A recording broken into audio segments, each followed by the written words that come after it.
ready? 1, 2, 3. Well, I think you can do better than that. One more. 1, 2, 3. Perfect. Now, before we do the next trick, well, good evening, everyone.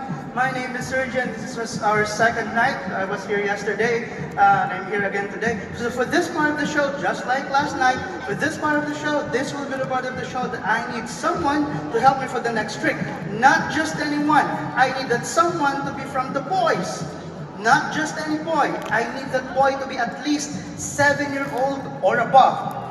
If you are 7-year-old or above, I'm going to say I need a volunteer. You raise your hands as fast as you can. Okay, hands down first, hands down first. Oh, and by the way, that boy needs to know how to follow instructions. Alright?